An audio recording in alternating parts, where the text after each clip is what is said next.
Daniel San Francisco rain didn't fall. It hung in the air like a decision that hadn't been made. Damp sidewalks glistened with orange light from the street lamps, and a faint fog drifted low across the crosswalks, slipping between trash bins and fire hydrants like smoke with nowhere to go.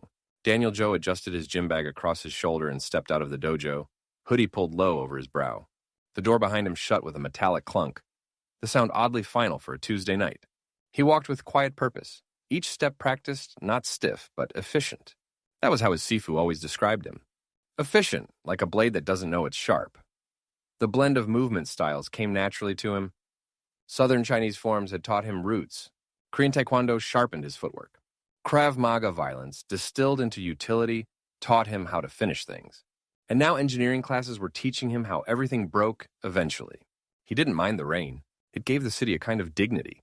Across the street, standing beneath a cracked green awning, was Sophie. He spotted her immediately. How could you not? Blonde hair soaked to her collarbone, long legs in tight jeans, hands shoved into a powder blue coat 2 sizes too big. Her face was a little flushed, her lips slightly parted in irritation. She was probably trying to remember how to navigate Mooney again. He jogged across the street and called her name. She turned, blinked once, then lit up. Daniel, mon Dieu, I thought I missed the last bus. You did, he said. But the second to last one should be here in 10. Sophie laughed short, bright, and as fluid as the water sliding down her sleeves. She huddled under his hood without asking. He didn't stop her. They walked side by side, their boots splashing in the shallow curb water. The buzz of wet electricity in the overhead lines pulsed above them, and she talked about the lecture, the terrible sandwich she had for lunch, her roommate's emotional collapse over a boy in Sweden. Daniel didn't say much. He didn't have to. Sophie filled space effortlessly, and she wasn't trying to impress anyone. That's what made her dangerous. When they reached the bus shelter, she flopped onto the metal bench like it owed her rent and sighed. Daniel remained standing. He wasn't nervous, he just didn't trust public seating. His bag rested beside her. This city, she muttered, stretching her arms behind her head. It's cold, wet, cranky, I love it. He smiled. That's one way to describe it. She turned her head and looked up at him. You're always so serious, you know that?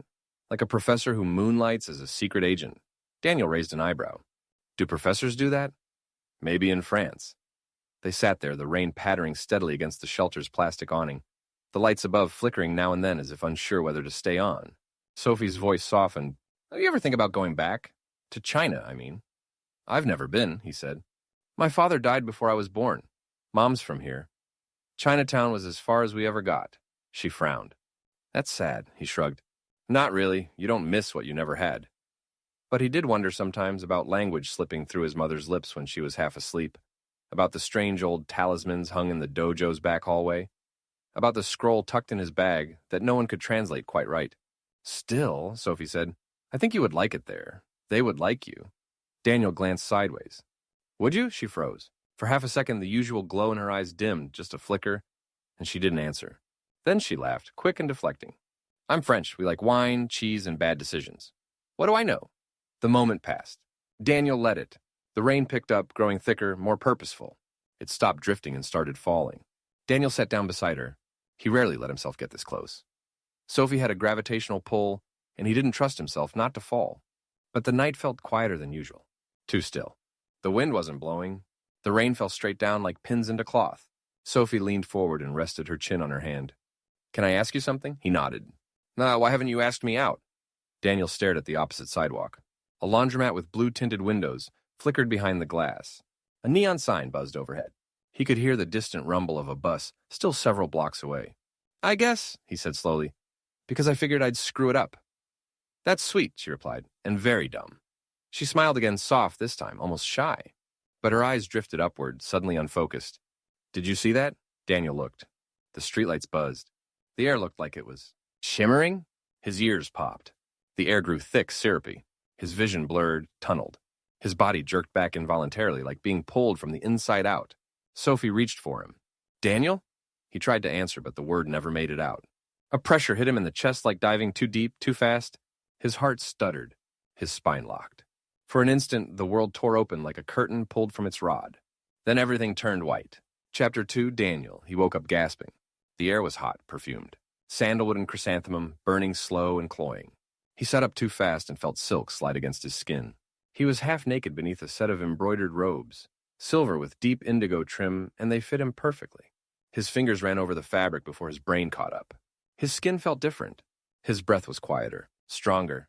He touched his face. Same cheekbones, same jaw, but not quite the same. A ripple of unease crept up his spine. He looked around. The room was enormous stone walls framed by redwood beams, dragon motifs carved along every support.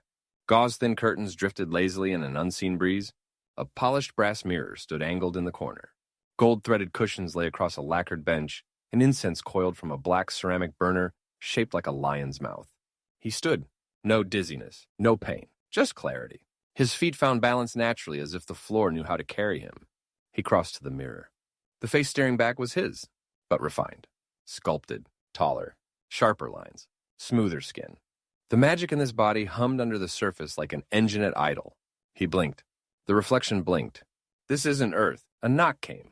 He turned just as the doors opened, not waiting for a response. 2 attendants entered, 1 male, 1 female. Both bowed low. Neither made eye contact. "The young Master Joe," the man said. "Your presence is requested in the front hall. The guests have arrived." "What guests?" Neither responded. Daniel's heartbeat stayed steady, but his thoughts were already sprinting. He followed without speaking. They led him through corridors rich with light and silence.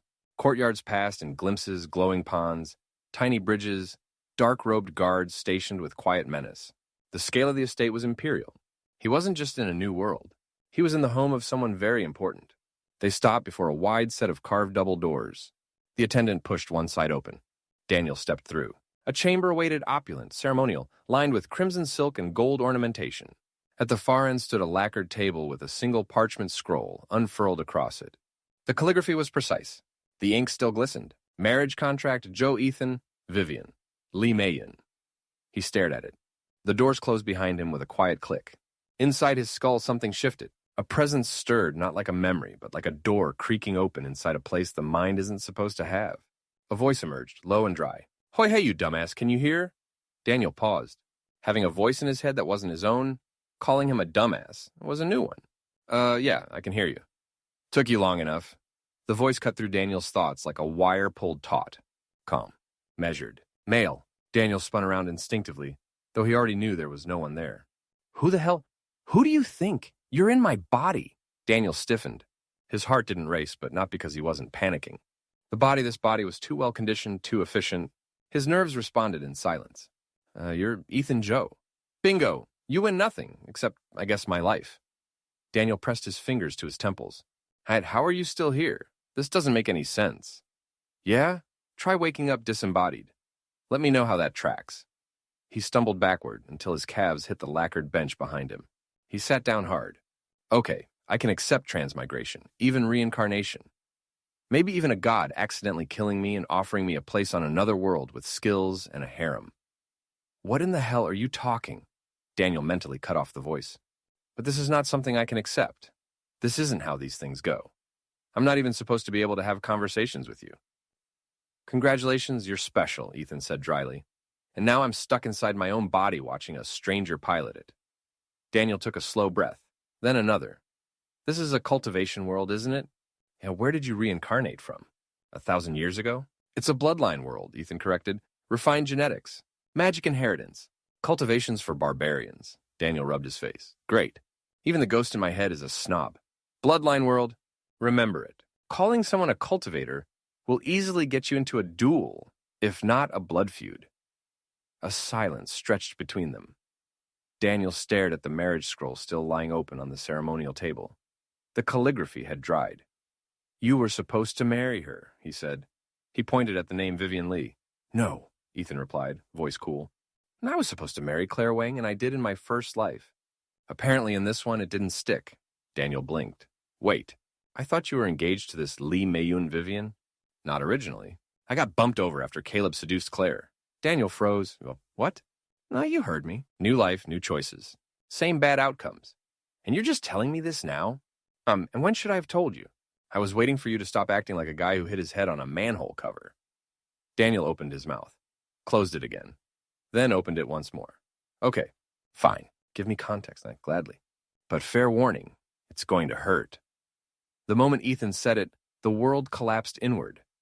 Daniel didn't fall. He dropped his body staying upright, but his mind sucked into a swirl of shattered memories not his own. Pain.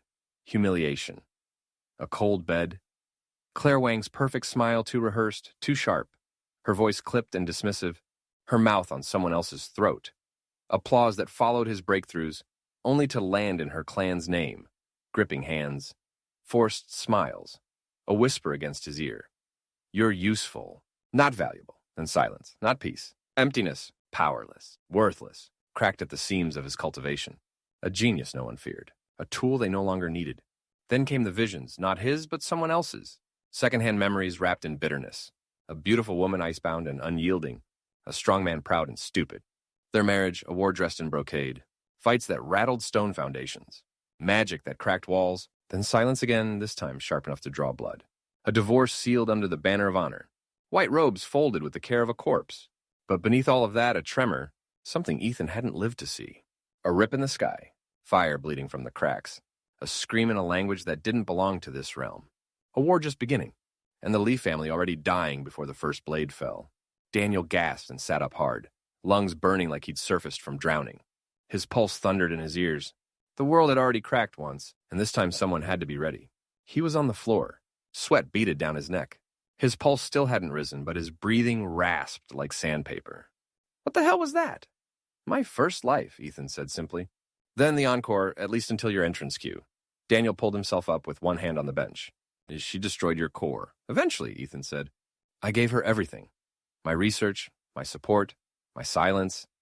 I thought we were building something together, even if I didn't know how to say it out loud. Daniel frowned. That you were in love with her? I don't know, maybe. I believed in her. That was enough at the time. And she cheated on you? Many times, first with excuses, then with politics, then with people. Daniel shook his head. That's dumb. I know, Ethan replied without flinching. That's what makes it hurt. So she took everything you built, made herself stronger, and then wrecked you. Correct. Dumb and tragic. A winning combination. Daniel looked up at the high ceiling. So Caleb had nothing to do with her in the past life? Not until now. That's why this version is wrong. He was never part of the Wang family. He was with Vivian, and that imploded on its own. Daniel paced again, slower this time. Okay, so this is a classic setup. Brother swaps, political marriages, power plays, white moonlights, betrayals. I've seen dramas that start exactly like this. What's a drama? What are you even talking about? Daniel paused. Right, you wouldn't know. Never mind. Start making sense or shut up. We've got bigger problems than whatever fantasy you're trying to project onto this mess. Daniel turned toward the scroll again. So this time, Caleb seduced Claire before the marriages were sealed. Right. Used magic to get in her head. I watched it happen. So you got bumped to marry Vivian instead, which wasn't part of the last timeline. Someone changed the script. That's when I knew something was wrong. And then I showed up. You. The wild card. The transmigrator, I'm guessing. Daniel nodded slowly. So this isn't a normal reincarnation cycle. This is something else. Yeah. Ethan's voice dropped lower, tighter. This is interference. Daniel looked up at the ceiling, then back to the scroll. You gave her your heart, your trust, and your life's work, and she gutted you like a fish. That's an inelegant way to put it, Ethan muttered. But accurate, yes. But in your last life, on the outside looking in, you had everything. Top of the world? I never thought of it that way, but I guess. And now everything is different? Pretty much. Daniel turned to the empty space in the room, voice flat. Obviously, you both reincarnated. Silence. I mean, come on, he continued. You remember everything. So does Caleb. He's messing with the timeline. Thinks he's going to get everything you had in the past life. It's why he went after Claire. A long pause. Shit. Why didn't I think of that? Then Ethan exhaled through him, low and reluctant. Fine. Yeah, we're both back. I just didn't want to say it out loud. Why not? Because admitting it means I have to face the fact that this isn't fate. It's a loop, a trap, and someone's still pulling the strings. Daniel raised a brow. And here I thought I was the weird one. You are. You're the only part of this that doesn't belong. So the question is, why am I here? Exactly. Daniel exhaled slowly, cracked his knuckles, and said, So, how about we flip the script? That's the first smart thing you've said since showing up. Chapter 3, Daniel. The air shimmered with mana. It wasn't visible, not exactly. But Daniel could feel it buzzing just beneath the polished marble floor. It clung to the pillars, curled in the folds of the drapes, hummed in the seams of his ceremonial robe. Everything about this place pulsed with elegance, danger, and cost. He stood at the end of the aisle, stiff-backed beneath a ceremonial archway, shaped like twin phoenixes folding into one another. The platform rose above the main floor, flanked by crimson silk and rows of watchful nobles. Beyond them, carved jade doors shimmered under light filtered through magical crystal windows. Opulence didn't begin to cover it. This wasn't a wedding. It was a coronation dressed as a vow. The altar behind him glowed with soft blue sigils, recording arrays, capturing every detail. Above, a golden projection sphere hovered over the hall's center like a second sun, humming faintly as it prepared to display the second ceremony. Because this wasn't just Daniel's wedding. It was two. The elites of the capital whispered behind their fans, watching both grooms with bated breath. This was spectacle and performance. Strategy wrapped in silk. Daniel No, Ethan Joe to them, stood at the center of it all, his face unreadable, his breath controlled, and a war going on inside his head. Let your hands hang loose. Straighten your spine. That's how they expect you to stand. Ethan's voice, always precise. Daniel adjusted subtly. How am I supposed to pretend I'm not losing my mind, he thought internally. You're not pretending. You're just delaying the collapse. Great. Ethan was a bottle of freaking sunshine. He shifted his eyes to the projection sphere. A ripple passed through the air, like wind stirring across still water. The sphere flared to life-soft gold and pale blue light, converging, and the image of the second wedding materialized above them. There was Caleb Joe, dressed in snow-white robes with bronze trim, standing in a mirrored ceremonial space. Smug didn't cover it. His chin lifted just slightly above center. His eyes gleamed like someone who'd found the perfect angle. Even from a projection, Daniel could feel the performance bleeding through. And beside him, Claire Wang. Daniel blinked once. Her gown was simpler than he expected. Ivory silk with green jade accents. More refined than dramatic. Her hair was styled in an elegant waterfall braid, and her face wore a faint, distant smile. Not joy, not warmth, just public polish. He couldn't read her eyes, and that made it worse. Daniel squinted. Yeah, those two have asshole written all over their faces. Daniel could feel Ethan's shrug. It was weird. She used to smile like that, Ethan muttered. Early on in our marriage. Though now I have to wonder if that was all a lie. Daniel's jaw tightened. Yep, those two were definitely assholes. He wondered if he flipped them off, would they get his meaning? Ethan actually laughed at that. He looked away from the projection and back to the aisle. Still no sign of his bride, which, of course, was intentional. Fashionably late. Politically symbolic. Subtle jab at the whole marriage, and the thought that she would be married to someone so far beneath her station. A dozen subtle meanings wrapped in 10 extra minutes of waiting. Let the lesser groom sweat. Yeah, she was probably an asshole too. But he didn't sweat. The body wouldn't allow it. Still, he felt every gaze in the room on him. Lee clan elders, foreign nobles, alchemists, high-ranking cultivators. That's what he was calling them instead of chi or mana bearers dumb. Whispering bridesmaids and bored young heirs. Every pair of eyes calculated his worth against his expression. And then music. It shifted, not in volume but tone. The soft floating chords of guzheng and violin took on new structure. Bells chimed once, twice, a third time. The aisle cleared like water parting before a stone. She was here. Vivian Lee. Lee Myun to the registry. The Ice Queen to her enemies. She entered the hall like she owned it. Not in arrogance, but in certainty. There was no sway to her hips, no flick of her veil to draw attention. She didn't need to draw it. It was already hers. Her gown was red and white satin and silk, with embroidery that shimmered like flame under glass. Gold thread outlined lotus blossoms that curled from her waist to her shoulders. Her sleeves tapered to pale wrists, clad in bangles that barely made a sound. Her face was covered. Her black hair was pinned high, adorned with jade and gold combs that jutted like a crown of quiet blades. The only warmth was the subtle glow of manna around her, soft and deadly as a storm behind glass. Daniel felt her presence before she reached him. It was like standing in a blizzard and pretending not to shiver. Striking figure, he thought. Wait until you see her face, Ethan replied. She stepped up to the platform without glancing at the projection above them. Not once. Daniel didn't move. They stood side by side beneath the ceremonial arch, facing the officiants, the elders, and a room holding its collective breath. He couldn't see her face. That was probably a good thing, because he doubted she was actually taking notice of him. The music faded. The projection continued, Caleb now raising Claire's hand, beginning their own vows. His voice drifted through the air, perfectly timed. And beneath that whisper of a second wedding, Daniel heard his own voice speak. Not aloud, not even mentally. Just there. This is the setup. 2 weddings, 2 lies. One war. He grinned. Talk about a setup. The officiant stepped forward with ceremonial precision. His robes shimmered with a lattice of embroidered constellations, House Lee's ancestral mapping of bloodlines through the ages. Before all present, the union of Zhou Ethan and Li Meiyun shall be sealed, he intoned, voice both ancient and ageless. Let the vows be spoken, that the record may stand and the contract be made. Daniel inhaled through the nose. Let it out slow. He repeated the vows as they were given line by line. Words about harmony, unity, legacy, magic that must never be diluted, families that must never fall. Each line felt like it was wrapping a thread around his throat. Not painful, just tightening. His voice didn't waver. The body wouldn't let it. By my name, he said finally, and by the blood I carry, I vow loyalty in name, duty in act, and strength in lineage. A few murmurs rippled through the crowd. Executed perfectly. Neutral. Respectful. The officiant stepped forward, voice smooth and ancient. Ethan, second born of the Zhou family, face your bride. Daniel didn't move at first. He's talking to you. Lift her veil, dumbass, Ethan whispered in his head. Daniel grimaced subtly, then stepped forward.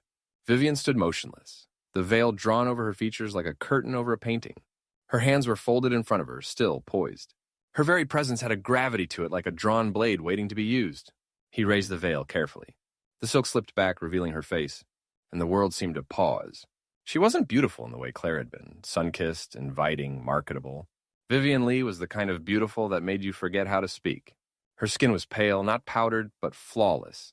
A luminous ivory that hinted at foreign blood, maybe part Western, maybe witch lineage. Her features were sharply defined, high cheekbones, a narrow jawline, lips like they were carved in porcelain. Her black hair was woven with gold-threaded combs and long, jeweled pins that gleamed faintly with mana inscriptions. And her eyes deep liquid purple, unnatural, arresting. The color of crushed violets under glass, a hue that shouldn't exist except on something dangerous. They glowed faintly under the ceremonial lighting, not with magic, but with memory. Those were the eyes of someone who remembered everything. Daniel kept his expression calm. Vivian's face didn't move. Not in greeting, not in disdain, but those violet eyes stared straight into him. No curiosity, no interest, just observation. The officiant didn't wait for the silence to end. By the seal of the Li clan, Lady Meiyun, do you vow alliance in honor, wisdom in rule, and unity in blood? Vivian's voice was quiet, silken, almost soft. I do. No tremor, no delay, no warmth, just the sound of snow falling on stone. Vivian Lee's voice was low and smooth. It cut through the silence like a blade wrapped in velvet. I do. She did not look at Daniel. Not once. No smile. No nod. Not even a flicker of acknowledgement. It was like standing next to a living statue, perfect, composed, carved from ice. A second officiant stepped forward. This one older. His hands glowed faintly with spell ink, the lines curling down his fingers like vines of silver fire. He held a golden basin in both hands. Inside, ceremonial water enchanted to hold living mana. The blade came next. Small. Jeweled. Ritualistic. Daniel didn't flinch as the tip nicked his palm. A single drop of blood fell into the basin and hissed, shifting from red to silver as it touched the water. Vivian followed, her hand extended without pause. The cut was clean. Her blood fell in silence. The basin shimmered. Light burst upward. 2 glowing orbs formed in the air, one from each bloodline, weaving briefly before splitting off. One orb pressed gently into Daniel's chest warm, then gone. The other vanished into Vivian's skin just above her heart, disappearing beneath her robes. The hall erupted into soft applause. Formal, measured, symbolic. The bond was sealed. Congratulations, Ethan muttered. You're legally stuck. Daniel didn't respond. His eyes drifted upward. Above them, the magical projection of Caleb's wedding reached its climax. Claire's hand was kissed delicately. Caleb turned toward the watching nobles and smiled. It wasn't a grin, not a smirk, just that slight uptick at the corner of his mouth that said, I've already won. Daniel's jaw flexed. Vivian did not look up. Her eyes remained forward, focused, unshaken. He wondered, just for a second, if she recognized the moment as staged, or if she simply didn't care. The binding is witnessed, the officiant announced. Let it be known. Zhou Ethan and Li Meiyun are joined, by seal and by blood, until bloodline ends.